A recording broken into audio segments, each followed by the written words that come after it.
It's me, Dougie Fresh. Yes! Have you ever seen a show with fellas on the mic with 1 minute rhymes that don't come out right? They bite. Yes, my people, it's your boy Uncle Drums, there, secret location. Special guest goes by the name of Mr. Dennis Reynolds. How you doing, sir? Good, good. You're nice, eh? Nice. All right, excellent. So, people, Mr. Dennis is a big figure in the community of South London, a place called Brixton, known all over South, but the main spot is Brixton. So, Mr. Dennis, you want to tell us a little bit about your childhood at first? Just break down your childhood a little bit. Childhood. Born in College Hospital, lived at Josephine Avenue. Left Josephine Avenue at 6 years of age. Went to Jamaica for 2 years. Returned. Lived on Fairmont Road. This road. I guess for less than a year. Then moved to Shakespeare Road. To another location. We went to Effra School. From Effra School, went to Dick Shepherd School. Okay. Yeah. All right. So you went to Dick Shepherd was a well-known school. Oh yeah. A lot of big names, a lot of big figures came out of that school. All right. So, Mr. Dennis, how did you get? Because I understand that you've been in a gang which was called the UTP at the time. All right. So, Dennis, so how did this whole UTP gang thing start with you? You hitting the road. How did you get introduced to that? More or less, the gang started by mistake. You know, we'd guys meet up after school at a particular address in a block of flats, where one of the members, when their mum would go to work, we'd be in the house, and make sure we are out before she comes from work, and we just congregate within the courtyard of the block of flats. Yeah, off Acre Lane. Okay. And just meeting regular every day, you know, like the family has arrived, so the gang will, the family. Everyone meets up, laughs, have some jokes, whatever, typical conversational subjects which were interest as young guys in the neighborhood growing up. We'll speak about it, yeah. Okay, and what age was you when this gang formulated? Roughly around the age of 15. If I remember correctly. Yeah, being around the age of 15. 15, yeah? Yes. Okay, so you said that you used to congregate in someone's house. Yeah. So how did it start where you and your gang actually started to hit the road and get established? Because obviously you come out of the house. How did that start for you? I think, you know, in fact, before the gang, for example, you know, in the area, you learn to ride a bike, you got some push bike, you go to a skateboard park. It was me and my other two brothers, my twin brother Derek, our brother Paul, was around the same age group. Okay. But I got 4 brothers in total. In fact, there's 5 of us boys and 4 sisters, so there's 9 siblings. Wow, that's a lot. And 2 sets of twins from my family. Yeah. You know, all twin sisters. So same way you could go to a stock skateboard park and then you find who's in the area, and you all meet up and ride the bike. No longer, in a sense, grown a bit old, no longer interested in bikes and tricks, stock skateboard park, but more just meeting up. You know? And yeah, I think just being seen regular every day as a group of guys, being in the flats, and then summer comes around and they have all days. Yeah, I remember. And I believe it's the all days which more or less establish us. Walking as a group, going to an all day, BROCKWELL Park, I'll start on Angel Town, on the Green. And before you go to the all day, you make sure you have a sharp haircut. And Dirk and I used to play around with the clippers from an age of 12 years of age. We picked the clippers and experiment each of our heads, cut each other's head. So we'll be cutting every member in the gang, so to speak. Say gang without even realizing it's a gang. It's a posse meeting crew. up, Posse crew. Posse. you know. So make sure if we're gonna go out, well, we want to look good. We got no money, we broke. So first, I think as every youngster, you express yourself. As in, you're trying to say, well, I'm a man now. You're old or you're mature. So any little growth on your head, your big face, you leave to grow, you'll shape up your beard. And so the hairs will come in. So it's cutting each other's hair. Well, my brother and I cutting each other's hair because we're artistic. You know, we find it very natural quickly. Learning. You know, when our father and dad would cut our hair, we'd ask him questions, and we watched him how he cut our hair. And each one of us, my twin brother and I, would watch our dad whilst our dad is cutting each of our hair. Yeah. Ask questions. So we're cutting, you know, the crew members' hair, which they didn't mind, and doing various styles with trademarks, Train lines in the eyebrow. Yeah, on YouTube, Untouchable posted its first trademark, cutting the eyebrow. As far as I can remember, we're the first gang to have lines in the eyebrow. Okay, now, hold on, sir. Yeah, I wanna talk about this because I see a lot of people with their eyebrows mark out, and I ask them, what does that mean, or where does it come from, and they ain't got a clue. And I've even seen I've seen people in America, Soulja Boy, all different types of rappers, they got that in their eyebrow, and no one knows where it come from. So could you just elaborate one more time where this come from and how it started, please? It started simple as doing a haircut, for me. How can I brand this haircut? Yeah. Where once someone looks at the person's head, they know one of the twins have cut the hair.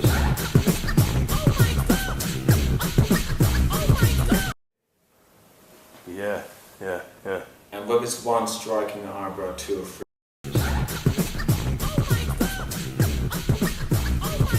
Excuse me, Dougie Fresh. Yes! Have you ever seen a show with fellas on the mic with one? Three, it was irrelevant.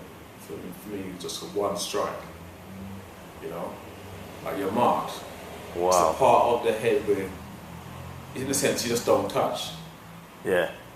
As far as I remember growing up, you know, there's all various different hairstyles, the part between your hairline, in the center of your head, you get a typical Tyson parts associated with whatever celebrity style. You know, you have the Bobby Brown, and that's associated with Bobby Brown, could lead to one side and so forth. But for me, at the bar, well, how can I imprint a mark on the subject, the client, the customer, the crew? So someone can look at a person and say, oh, twins done that haircut. Yeah. Besides being to be seen as, oh, that's the person of that particular group, you know. So that was it. So is that line? That line signifies, oh, twin done that haircut. One of the twins done that haircut. Wow. Congratulations, man. Congratulations. Because you know what? I didn't even know. I knew it come from UTP, Untouchable Posse, but I didn't know how or when it. I just knew that. I knew a bit more than everybody else that it come from Untouchables, but I didn't know that you was the man. I didn't know you was the man. So that mark in the eyebrow. Round of applause for that, mate. How did the name Untouchable Posse? How did that? As far as I can remember, Coyote. Coyote, yeah. Coyote, yes. Sting's Happy Boy's brother. Okay. I was reminded, and in fact, he actually reminded my brother and I as to how the name came up. Yeah. There's a conversation at the time going around, I think it took place within the flats or within Joker's house, Thunder, aka Thunder now. Yes. Dennis Dubai. You know, in terms of, you know, he being a few years younger than us, I think just a year younger than us. But being young, when you're a year younger than another person like you, extremely young. Yeah, of course. You're a year younger than me, but as far as I'm concerned, I'm a bigger boy to you. I'm older than you by years. Like, it's funny. You're a year younger than me, it seems like you're 3 years younger than me mentally. Like that, you know? Yeah. And I remember the conversation, well, he reminded me, in fact, one day he reminded me when I was working in Brixton Coldar Lane in a pet shop, which was, before it was a pet shop, it was a jewellery and electrical store run by a white man, Keith, with my older brother, Tony, aka Faisal, and Ozzy and Paul worked there also. And And when I was there on the weekends working in the pet shop, and he like reminded me in terms of having a conversation. We were having a conversation about the gang. And he reminded me how the name came saying, it's me, came up with the name, you know. Wow. I said that, cool, they're the Untouchables, man, and that was it.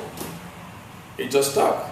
Up into existence. Yeah, K and Coyote named the group. Wow. Wow. Wow. Yeah. All right, so for you being such a prominent figure in the area where you lived, yeah, at that time, to my understanding, there was only 2 gangs, which was the Untouchables and 28s. Is that correct? That's right. Okay, so... Known Brixton gang. Yeah. So, how come you never found yourself being a 28? I think more or less, I believe gangs more or less start in terms of wherever you live. Yeah. And wherever you congregate. And most members of the Untouchables lived in Ekelin. Okay. Whereas 20s is more Brixton based in terms of Summer Leighton, Angeltown, Kellett Road. Ratchet Road, yeah. Yeah.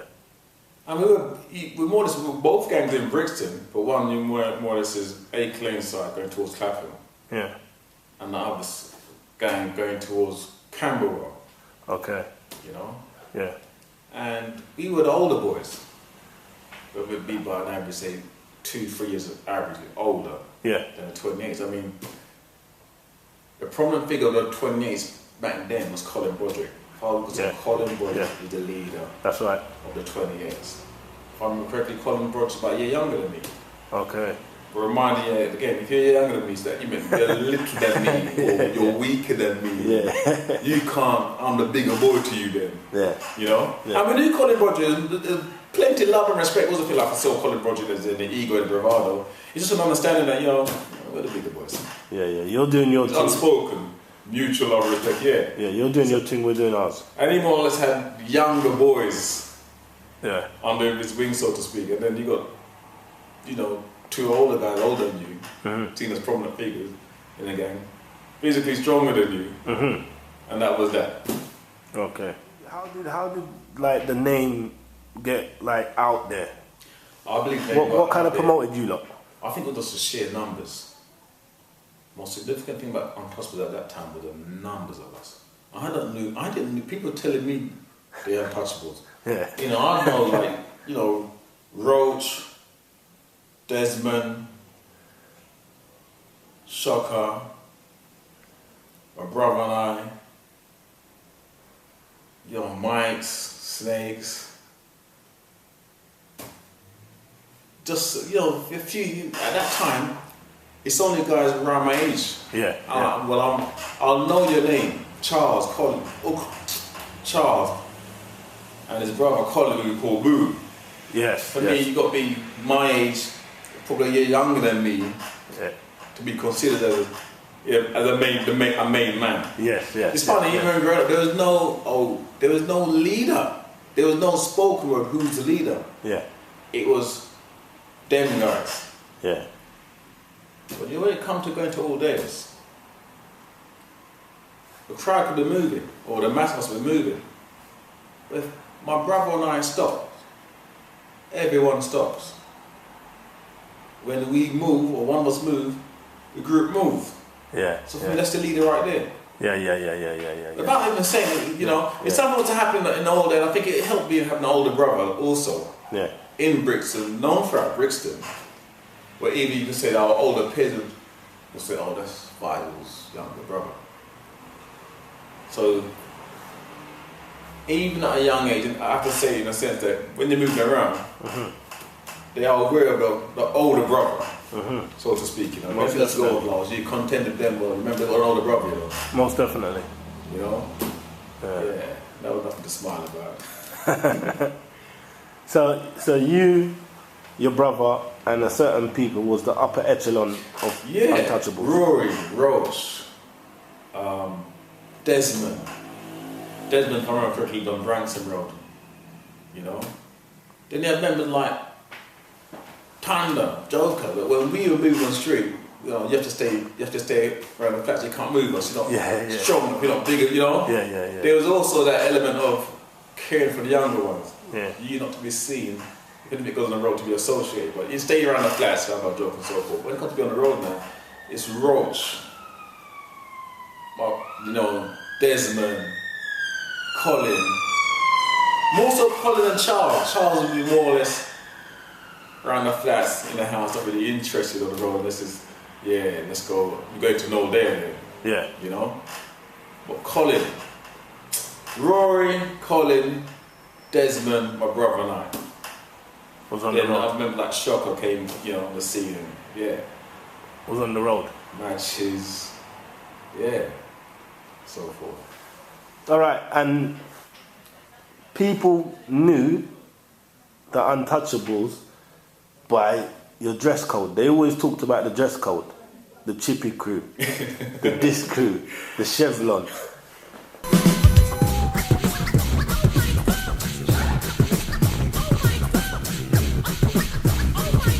Excuse me, Dougie Fresh. Yes! Have you ever seen a show with fellas on the mic with 1 minute rhymes that don't come out right? They bite. They never write. That's not polite.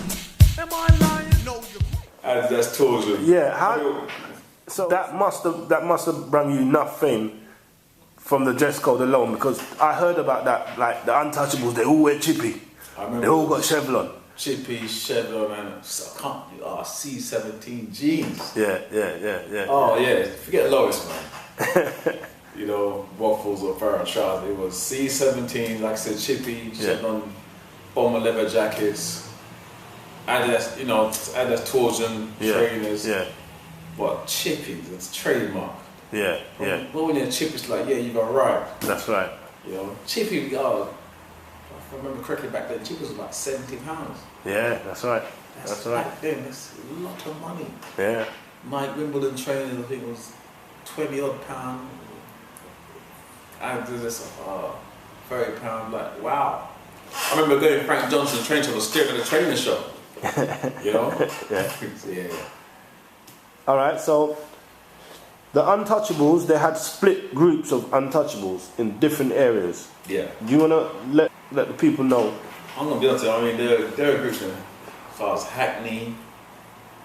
Alright, in the area of Brixton, you'll have Untouchable members from Streatham, for example. Mm-hmm. Like I mentioned, Mike's and Snake from Angeltown. Yeah. You know? It's funny, he's from Angeltown, yet he associates it with Untouchables. I think it's mostly because of his age. Yeah. It's supposed to be in the 28s. Yeah. At that age, I didn't really travel out of Brixton. Okay. Very rarely venture out of Brixton unless there's an all day or there's a reason or eruption to go somewhere. But at all day, you'll see faces and then I'll be told you that person is untouchable and that person is untouchable. Someone within the hierarchy of the group will inform me of that person. So, or they'll come and introduce themselves to me as, we're from blah blah blah, or, you know. And it's funny, you'll see them talking to you, and then you see like they got the strike in the eyebrow. I didn't do, but they get wherever they go, they got the strike in the eyebrow. You know. I say, you must be untouchable because you got a strike in the eyebrow. Yeah. I like that. All right, let's go into the road now. Yeah. So on the road now, when it came to like warring and fighting and all that stuff, yeah. Like, how did it work in them days for you lot and the crew when it came to war? I don't know about other men. Did you get yourself caught up with a lot of other people and warring and back and forth? My twin brother and I didn't really get caught from any arguments with anyone in the area. You know, you have the two members, the two different gangs, and for example, you have 28 members that go to my school. Okay. In the lower year, for example, not in my year. Yeah. You know, I would taking their lunch tokens, for example. Yeah. Joking and playing the scene after they have to run another way. But it's just all playing game. Yeah. You know? We'll keep them on their toes. So there wasn't no real conflict between Untouchables and conflict with Untouchable even with 28s. Yeah. But you'll have like younger fractions of the group now having issues with one of their members, and let's say, for example, I remember one particular day, an old day, there was an argument between, I remember named Paro. Yeah. I regard Paro as more or less the reporter of the group. You know, he'd always be documenting things on his phone, taking the pictures. They used the guy that took the photo of the pictures, you know. And I can't remember the guy's name yet, beef with. So I remember seeing the guy, and I know the guy. Yeah. I remember, you go to my school, to school. Anyway, like, you know, you two want to fight, provided you, both of you agree to have a fight. It's going to be a clean-cut fight, no weapons involved. Yeah. Just fists. Yeah. Do what, you know, whatever you want to do with your hands and your feet. The moment one of you say stop, raise your hands up, or it's on the floor, and concede, that's it, the fight's over, and it's done with there and then. There's no tomorrow I want to do this and not, just, if that's it. Yeah. It's a boxing match. Yeah. And then to be honest, I enjoy fights. I had known to fight, should I say, I didn't really fight, but I wouldn't mind. If I couldn't fight, but I don't mind watching a fight. Yeah, cool. Just be a clean-cut, fair fight. Yeah. I love fair fights, where two people agree, irrespective of weight or height or size. The fair fight is you both agree to fight. If one of you don't want to fight, well, that's it. That person has lost the fight before even fists are thrown. He's humble, so he's conceded, so you've got nothing to prove then. No stuff. You know? Why you want to draw blood?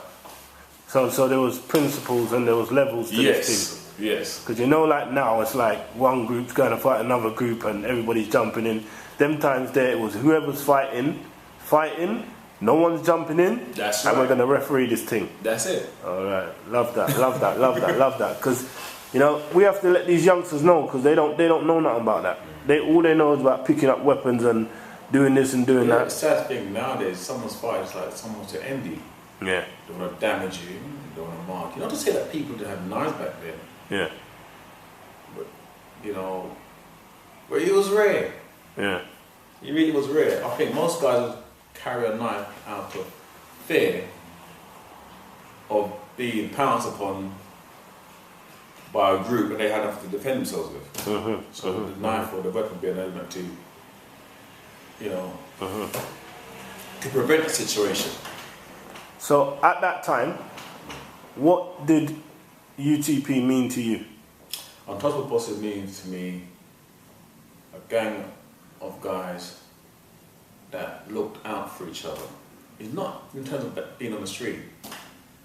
If, for example, you could be a guy and, you know, you got one pair of trousers. Yeah. We will see that. Trousers and clothes will get passed around the group as to whether someone had a need. If I had a trouser or jumper I don't really need no more, I know someone in the group that will look forward to receiving that garment. Wow. You know, I speak for myself, I come from a family of 9 children, my brother and I being the youngest. Most of my clothes was handed me down from my older brothers. Yeah. So, you know, it humbled me. Yeah. You see the love and the simplicity, and when you haven't got, you will receive in love anything that's something given to you. But you have no pride, you're going to be happy. Yeah. So I'll give a guy trousers or shoes and so forth, and if I say, my family member. When I come around to your house, I come around with some food sometimes. Yeah, cool. I come around to your house, Mum, and we were trying to have some of the bread or toast, whatever it is. Yeah. You know, just recognize, like, yeah. It really was much of a family place, and you know, you need a haircut, you're getting a haircut for free. Yeah. So I'm giving you what I'm able to give. Yeah. You may provide logic, you may provide this. Everyone had something to give. You know? It was very much of an extended family. Like a brotherhood type of thing. Yeah. Yeah, I like that's big, you know. I respect that as well. I respect I mean, that. the gang was about going out and making money. No, I mean, you had people. Next question I'm going to ask now.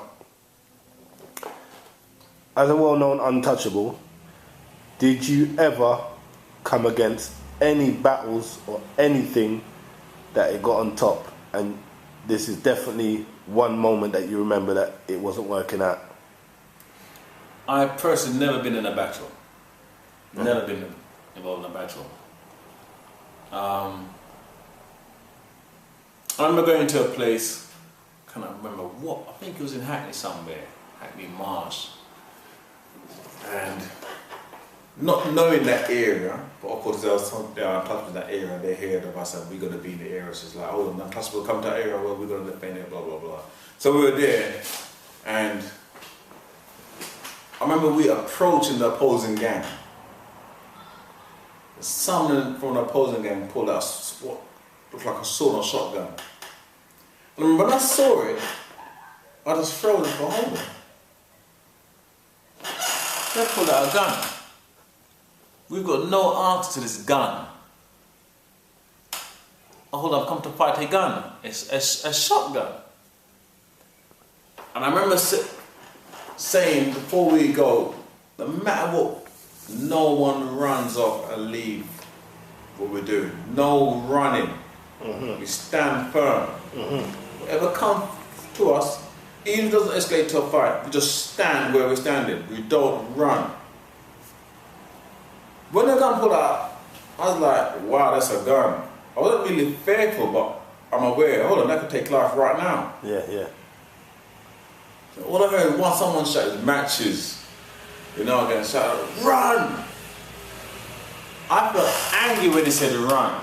Yeah. Now you said run before them, it makes it more weak, and I think they may be more prone to press the trigger now. To bust it, yeah. When they see them run now, I think, oh, this group is dangerous. Yeah. They must have an answer to this. Yeah. When they run, they say, I've got an answer to this, I've lost. Yeah. Even more so, I'm not going to be more compelled to squeeze. That's right.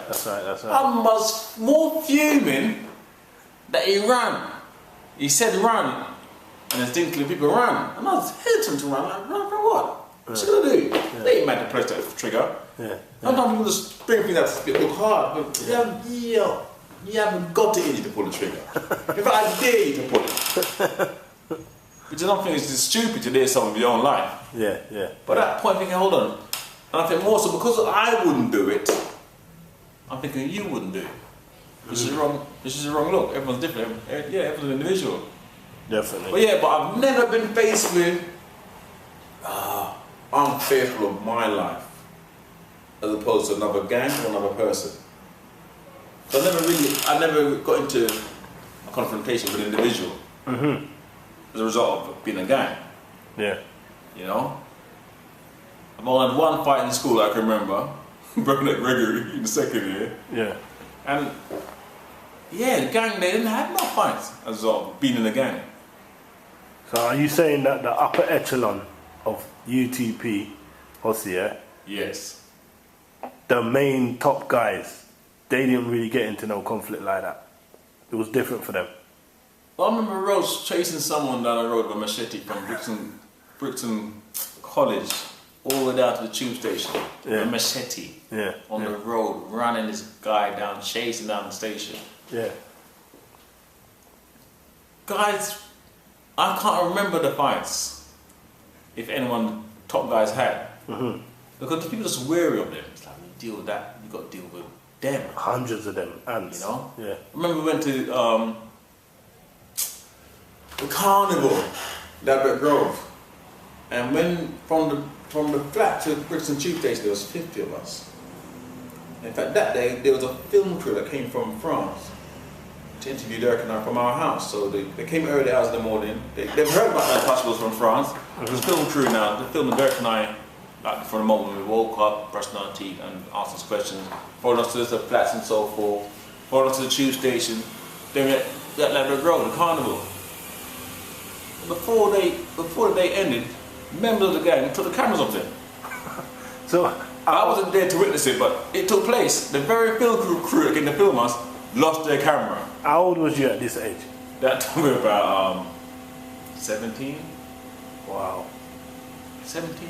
So that sounds like an amazing thing. You're 17 years old. Bro, but the You're gang in a was so gang? big at Ladbroke Grove. I didn't know everyone. It wasn't 50. It was more like 200 of us. Wow. We had to split up. We were too big. We had to literally split up. If you walk into a group with 100 people, you don't get to meet no one. You just see people around you. Yeah. You want to interact with people. So you guys split up. Go. And that was it. Yeah. Wow. All right.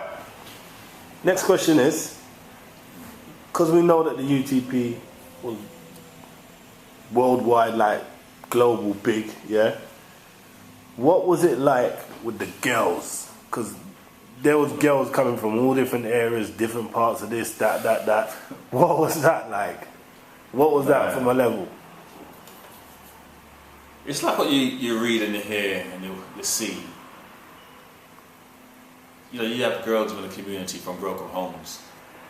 They feel as though they're part of something bigger. You know, they perceive as we being big and being strong and they being safe.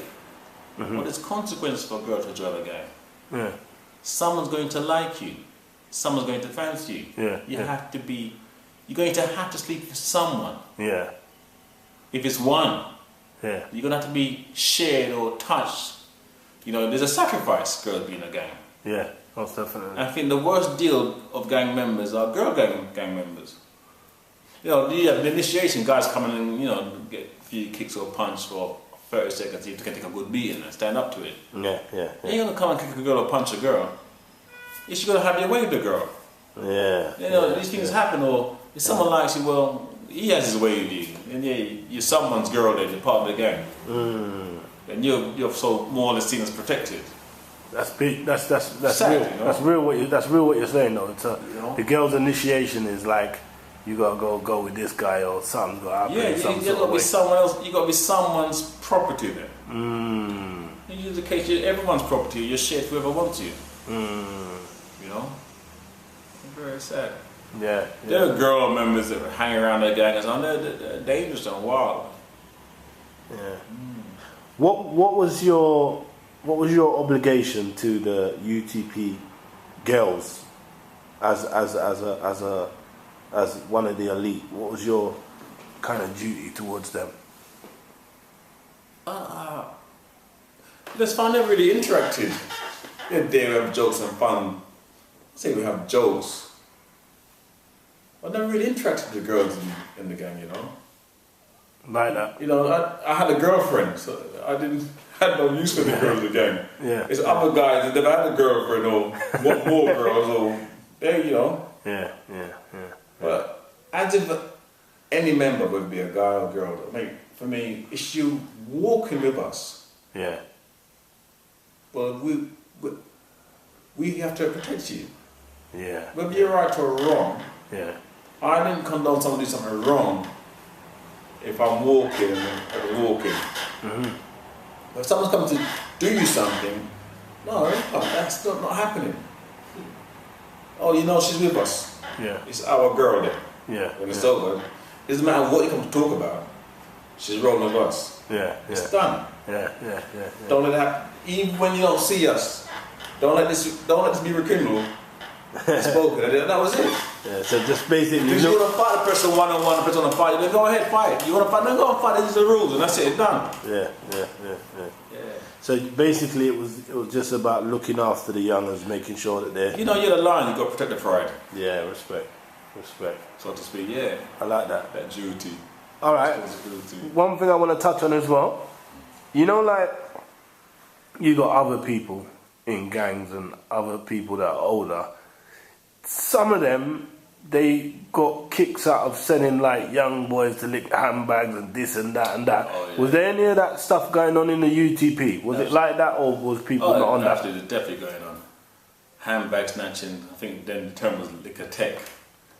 Tech. Take a handbag. Yeah. Pickpocketing. No, but what I'm saying is, was there any of that in the case of olders sending the youngers out to go and do that? Older sending the younger ones? I don't know.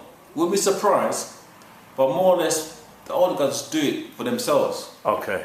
They may have someone collaborating to watch them or to assist them. But there wasn't a case where I'm aware of where someone's sending someone to do a dirty work. Yeah. No, they're actually getting involved in it. Yeah. It's more or less the older one showing the younger one how it's done. Yeah. You know? Yeah. And what I would say on that level is that, you know, if you got a gang or you got a crew or a posse or whatever it is, and you're gonna send the young ones to go and do this and do that, certain times the young ones will end up resenting you as well. That's right. They say, hold on, I'm doing all the work and you just staying there, everything's on my head. It's on my shoulder. Yeah. You know, you're safe. If I get caught, I'm going to jail. Yeah. You know, so I go and do the thing and split the money with you, or give you the money, and you give me what you give me. Yeah. So what's your deal? Do you protect me? You know? Yeah. If it happens, you'll help me. Go and do it yourself. So did you ever end up in jail? You and your twin? So, praise the Lord, bro. I've never ever been to jail. Been to court cases. Yeah. Never been to jail. Haven't a criminal record. You know, I'm no saint. You know, never touched handbags. Never burgled a house. Yeah. My thing was just there to fight. Tyson. Just there to Tyson. fight. If a fight need to be, or prevent a fight, or make peace, so to speak. Yeah. Prevent someone being rushed or jumped. Yeah. That was my job. Yeah. You know, I don't smoke. Never smoked a cigarette in my life. Never smoked a split in my life. No form of drugs. There's always been that line I wouldn't cross. You know, being a young gang member, there's a line I would not cross. I can't imagine me killing someone. I could not imagine me smoking a cigarette. Definitely not snatch a handbag. I couldn't conceive that. Simple as it may sound, I couldn't do it. Burgling a house, couldn't do it. Just couldn't. I marvel at guys and hearing stories and seeing the proceeds of the drumming houses and the clothes they wear out road. No one dressed like Roach. Roach will earn a ton. The cheapies, the clothes, and I'm not, but I wouldn't let him think, oh, I've got to do this what he does. No, that's him. That's right. That's how he expressed himself in the gang, you know? And I mean, some people took advantage of the gang as, well, you know what? The gang there's a number, but you know what? It's not making me no money. So in terms of making money, some people stretch a handbag, some people rob. Yeah. Couldn't rob someone. Couldn't do it. Wow, that's, you know what? That's big, you know. Guilty of pickpocketing, Trafalgar Square, every New Year's Eve. Yeah. You know? Was that when the crowd, That's masses? the crowd. And you have a mass. If someone turned and it happened so quickly, nah, it's not you. You have to look over the shoulder. Yeah. You know, you must imagine something. And if it came on top, we're so numbers of us, like, you can't overpower us. Yeah, you're getting stomped out. You're one man. Yeah. There's 20 of us, there's 30 of us. Yeah. There's 10 of us. Take the loss. Yeah. All right. So, at that time, you know, everything's glorious at one stage, but when it started to go pear-shaped and people started to go prison and this and that, do you wanna talk about that? How did you feel as a UTP member at that time? I remember the members in the gang doing silly things, you know, a guy, just called him Joe 90, stabbed a girl in her leg. What's that all about? That's just someone in the crew, for whatever reason she liked it. I can't remember what the reason was about. You stabbed her leg and you went in jail for that. For whatever reason, you're chasing someone, you stab a guy now, I think it's a night cell, you're going to jail. When I heard this, I was like, crazy, man. It's just silly, petty. You know, I wasn't about death. Yeah.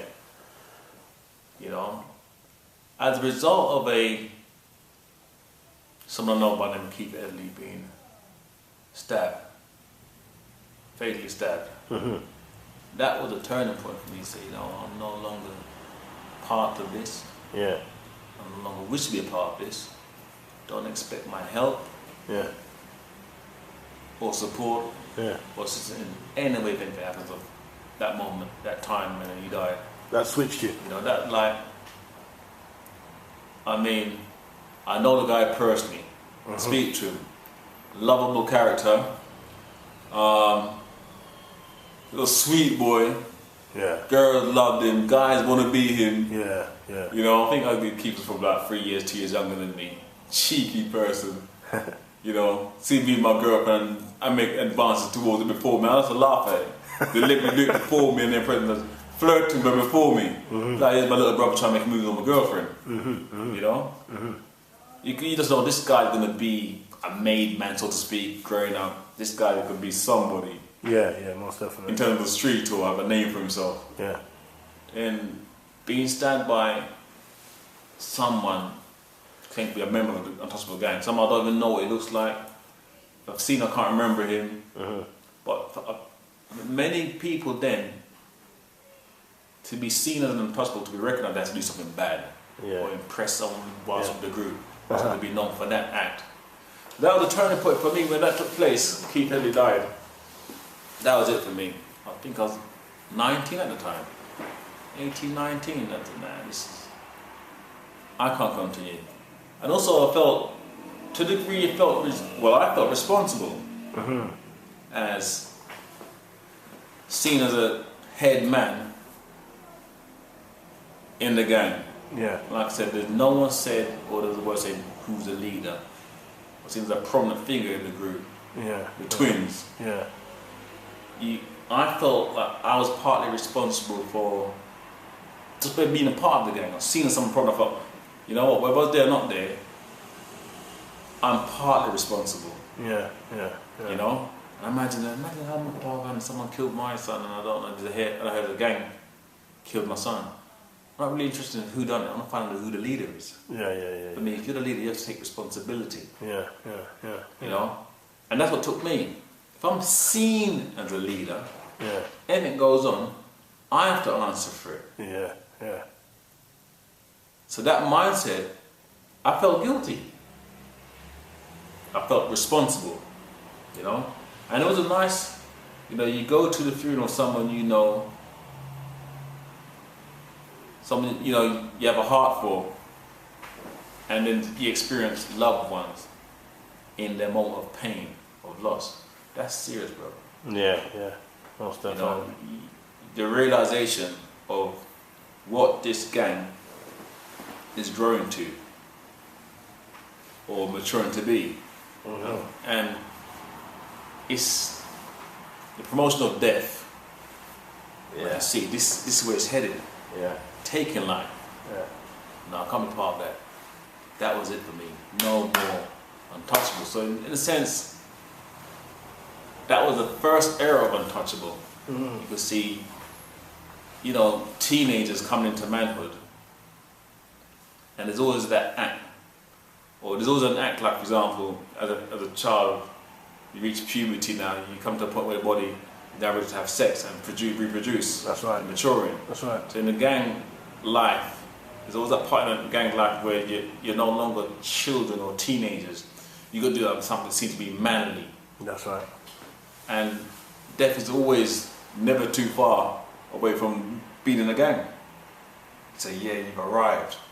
You know, you're in a gang, you're strong, they have the guns and knives. All guns and knives do, they take life. That's right. And there's that sacrifice, you know, which evil requires. Yeah, there's no more. That became apparent to me. No more gang. Okay, so before I ask you this question, I'm going to ask you this question. What were some of the positive things that people from the UTP gang went on to do that you know of? Colin Utley, for example, when in the gang, he used to work for a guy on Saturday in a garage in Golders Green. Worked for numerous years. You know, what we call it, oh, the man robbing your booze, paying your peanuts. Well, the man ended giving Colin the garage. Wow. And successfully had that garage for years in Golders Green. Yeah. You know? Yeah. Feed him and his family. There are guys that went on to do a degree and so forth. I heard it was a guy from the Untouchables that went on to be a scientist. I can't remember what his name was, but someone told me that. Wow. That he went on to be a scientist. There's been barristers or something like that. You know, it wouldn't surprise me. There's some bright guys in the gang. Yeah. Let alone being creative or artistic, you know. Yeah, but a lot of guys had started their own businesses. That's good. You know? Yeah. A lot are dead. A lot are dead. in prison. Yeah. You know? There's a few.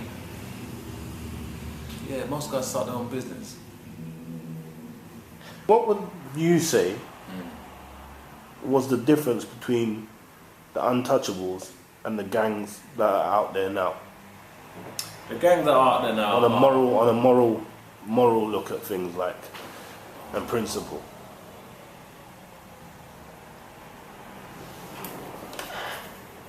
I wouldn't say there's much difference, but every gang reflects its head. Yeah. Or the person that's leading it, or perceived to be leading it. And my brother and I, in the early stages of that gang, unspokenly were seen as the leaders. I honestly can say that before any member, or anyone here, I say, who's the leader of Untouchable then?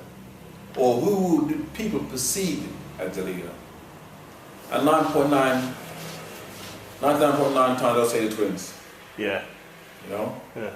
And from our character, they could see that we're not for robbing, we're for smoking weed or ash or anything like that. Yeah.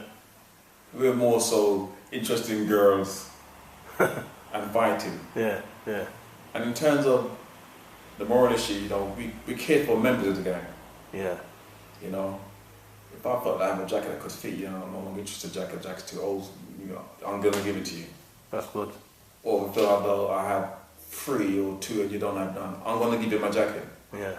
Or you can wear it. Yeah. It's ours then. Yeah. I may need to wear it for a particular occasion because it matches a particular shoes or whatever. So I need to borrow the jacket back. Yeah. Yeah. It was like that guy that can borrow, you have a date, you want to borrow my clothes, borrow my jacket, take it. Yeah. It was like that. So there was that love in the sense that I can identify how you're feeling. I have something to deal with that. Yeah. Squash that. Take it. Yeah. You know, my mobile phone, I remember them big brick phones. I got Motorola and the brick. Yeah. I got was a date girl and impressed a girl, so I first one to have a phone. Yeah, take the phone when you date, man. No worries. I'll even call you a few times. Oh. Yeah. That's deep. I like. You know what? I really admire that. You know, because you know nowadays we see gangs on television. We see a whole heap of brown youths or whatever different color youths and bare intimidation. They're talking about their strap and their area code and they're going to lick down this man and this and that. And it's just a bunch of stupidness. What advice could you give to these young men? Because you know, like I try to tell young people nowadays. There's nothing wrong with being a crew or a gang. You don't have to be a negative gang. You could be a gang of people that want to become lawyers or judges do you know what I mean? Spokespeople. What advice can you give to these youngsters nowadays? Any youngster right now that's part of a gang or contemplating being in a gang is, well, like I just said, there's positive gangs. You know? The typical gang that you see on the street gang, stay away from it. It can bring nothing to you but destruction and sadness in your life. Mm-hmm. At the end of the day, all it does, it promotes death and it will claim a sacrifice. Yes. For a short term, you'll be seen as to be important, seen to be powerful. When you think about it, you're part of a gang because you feel alone. That's right. You feel weak. That's right. You feel separated. You feel detached. You may come from a broken home and so forth. You think, well, over there got protection, and over there guys love me, guys give me a jacket, guys give me shoes. But you got to find, what's the inspiration of that gang? Yeah. Like you just said. Yeah. Is the gang inspired to become academically strong, become doctors, lawyers, scientists, or so forth? You know, something positive which promotes life. Any gang which promotes life, that's a good gang. To join. Yeah. Yeah. You're promoting life. Any gang which promotes death, don't join it. Yeah. So what's wrong with being a part of a church gang? That's right. You know? That's right. Where you're there for life. You know, God is love, so to speak, you know. He is eternal life. Most definitely. What's wrong with that gang? What's wrong with being a gang after school class? You go to after school, you're learning and very yourself in a particular subject. You know, you just go into school, you're part of a gang. You go to that school. That's right. You wear a badge, you have a tie. Well, excel in that class. Be the best you can be in that subject in the class. You know? Mm-hmm. You're in a gang. The household you're from is a gang. You could be the only child, but you are the leader then. You know? Your parents teaching you, well, you're the leader. As a child, you're the only one. Go out there and have someone inspire someone. Mm-hmm. Once they look up to you, then you're leading them by what you do, what you say, what you're expressing. You know, but you go on the streets, and these streets, gang, it's a big lie, it's a deception. It's all what you're driving a flashy car. But how do you acquire that flashy car? You get it in a moment, you do drugs, you get the money, police bust you, you lose the money, you lose your property, you lose your car, then what then? You go to jail and they come out to be, where are you? Ground zero.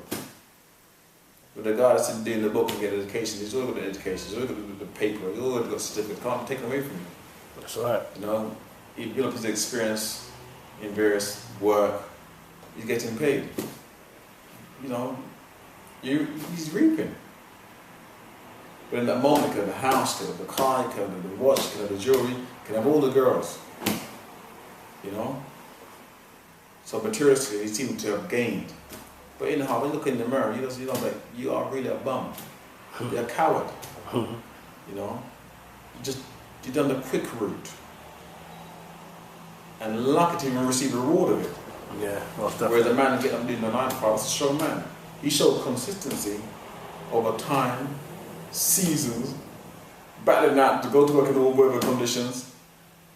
Take, you know, the time from studying, learning the trade, getting experience, the interview and so forth. He's the overcomer. He's the one that said, look, I have acquired, I've achieved, you know, and he's blessed. His money is blessed. His £2 more blessed than your 200,000, and your 20,000, and your £2,000 is blessed. Yes, sir. Yes, sir. And that's a man's got my respect. Last question I'm going to ask you now, Dennis, eh? Yes, sir. You know, you've seen so much of life. You know, you're a very respected man in the community. Gosh, baby, sound old as well. I'm only 45. Very respected man in the world, yeah? So, the last thing I'm going to ask you, yeah? How do you feel as a person of 45 to have been through so much, to still be here, all faculties together, and, you know, just be here in 2016? The grace of God. And I don't say that lightly. You know, 45 years of age, some guys that I know have made past 20. Yeah. You know, shot, stabbed. We've just gone mentally mad, mentally life. Even just not to have a criminal record, being in prison, not to have smoked a weed or haven't burnt, split, haven't had. Not to be indulged in what seems to be the stereotype of a young guy, you've got to smoke weed and this and, you know. And yes, I'm far from perfect. Far. But it's all the grace of God. And I put it down to that awareness, that consciousness of there must be a God. And you believe there's a God, you know there's consequence. And it's the fear of God. Not fearing God, but fearing the wrath of God. Yes. Also plays a part in the extent of there's a line I wouldn't go beyond. Yeah. You know? Yeah. And I thank God for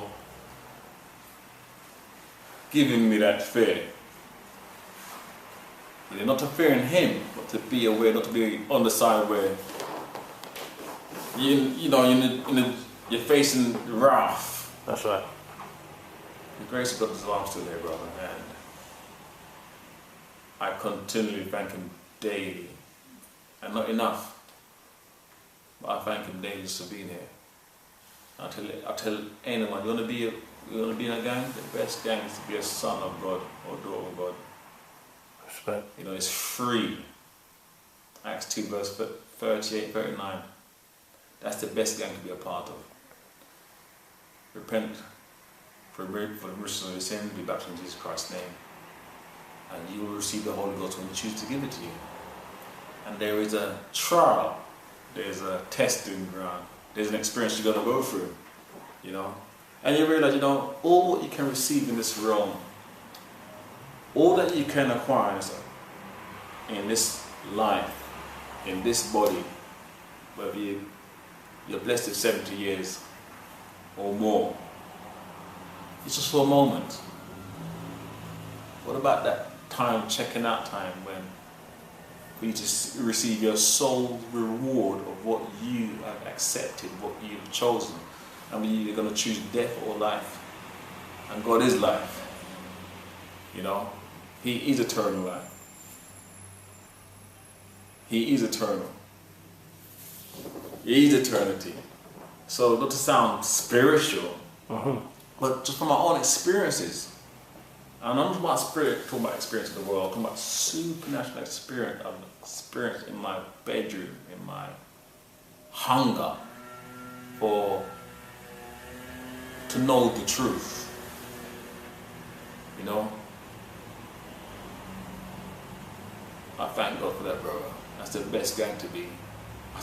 Knowing that you're a son of God, knowing that you are eternal, knowing that this life is just a moment, it's just a season, it's a trial, it's a testing ground for you to receive your reward. Respect. Respect. Alright, brother. What I'm going to say is that very pleasure to have this interview with you. You know, you're the first member of the UTP, ex-UTP, that I spoke to. And, you know, talking to you now, you know, you're a very humble man. And seeing you back in them days as a youngster, you was humble as well. So, you know, I thank God that you remain humble, and, you know, throughout the trials and tribulations, it hasn't turned you into a bad person or spawned you into something evil. So I want to say, yeah, just enough respect, man, and, you know, I'll give gratitude for this interview. And is there anybody lastly that you want to big up or shout out to? You know, if there's one person for me to big up, it's the Lord Jesus Christ. Bless it. In terms of gang members, Family, you know, family, friends, whoever, I don't know. I love my family and friends, you know. You know, I sit here now, and I think of family. My family, my true family, is every person that believes in the Lord Jesus Christ. Yes. Yes, sir. Whether, I don't care what difficulties you're having in your trials. I don't care if you haven't even met him, he has not introduced himself to you yet. But when you know in your heart, you know that God is. You may not be sure of his name, but you just know he is. And you want to serve him just the way he wants you to serve him. Not how you'd like to serve him. And that's in your heart, you are my brother, you're my sister. I big you up. See in eternity. As we are enjoying eternity right now. Not in this room, but we're doing that. It's a promise unto you, you know? Yeah. Yeah, in terms of gang members, you know, I'll tell you this. Seek ye first the kingdom of God and his righteousness. That's all I'll tell you, brothers. All right. Soldiers, seek God. All right, brother. Thanks for your time. Enough love, enough blessings here. I've seen it. And guidance, my brother. Yeah? Love.